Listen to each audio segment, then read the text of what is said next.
Kurt Busch early moved to the inside of Tony Stewart to the runner-up position. Kurt was good here in practice on Friday, good again yesterday, and I think driver 22 serving notice earlier. He came to play. I think Stewart's car is pretty good, too, based on what I saw in practice. Those guys ran a long time, and there wasn't much of a fall-off on that car. They ran within, I think, 0.3 of a second of their first lap when they ran like 50 laps on those tires. And I think, at that point in time, Kurt got position on Tony. Tony just sees that there's no reason for those guys to race for second and third side by side and let the 39 of Ryan Newman get away from him. So Montoya go around Jeff Gordon. He feels good as well. And don't forget, you don't want to race really hard right when your tires are like this. This is the worst the cars are going to be. As the pressures come up and the cars start to feel better, you can start making moves like Tony is right now. But that first lap or so, you're just trying to get the pressures built up in the tires. Yeah. Look at how... I thought he was talking about it there. I did too for a minute. But when he comes up, Tony lets him go by, lets him run a lap in front. Tony's tire pressure comes up exactly like you're saying, Wally. Comes up and he rolls through the center and drives back up under him.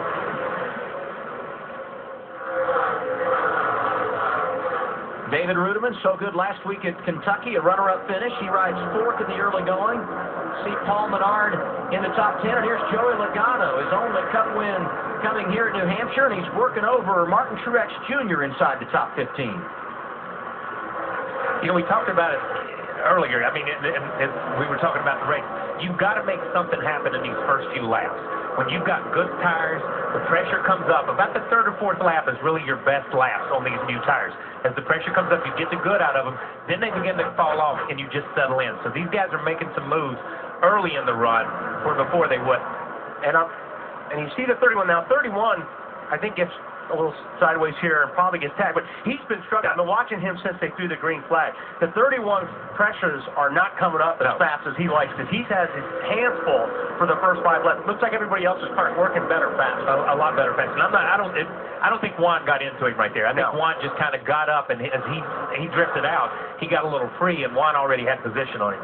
And we got a battle up front. Tony Stewart around teammate Ryan Newman for the race lead. It really wasn't much of a battle. I think the 39 just let his teammate and boss go by there on that one. Nothing wrong with that. He gets the lead a lap early. If Tony pulls over and lets him go back by, we'll know that's what it was. But I don't think Tony's ever pulled over for anybody. Newman and Stewart, two of the drivers that need something to happen this weekend or over the course of the next 8 races to solidify their spot in the chase, and both have been very good over the last couple of days here at New Hampshire. Brad Keselowski, another driver to keep your eye on. He is 5th here in the early going. And Kyle, we talked about those guys that started deep in the field. Jimmy Johnson, one of those. Yeah, and when you start that far back, when you start back in 20-second plus, when you look at that, everybody's bunched up at the start of this race, and you can make a couple of positions and gain a couple of positions, but the closer to the front you get, the harder it gets, not only because they're good cars, but because your car has given up. Your tires have given up, and it's just tougher. So those guys, as I said before, they've got to make something happen in these first few laps. On board with Kyle Busch riding in the 18th position, off the wall, and a little kiss here.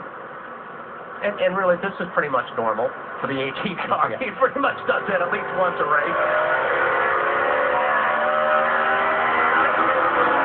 And Kyle, that's the exact same place, if you remember Friday in practice, where he hit the wall. Yeah, and it's funny. Wally picked him to win at Kansas, or at Kentucky, and said the only guy that's been in victory lane and through the grass and in the wall, and you picked him in. So he's already got his wall move right here. But you know what? I think that's just, he's absolutely just jumping on the game, trying to make something happen in these first 8 or 10 laps.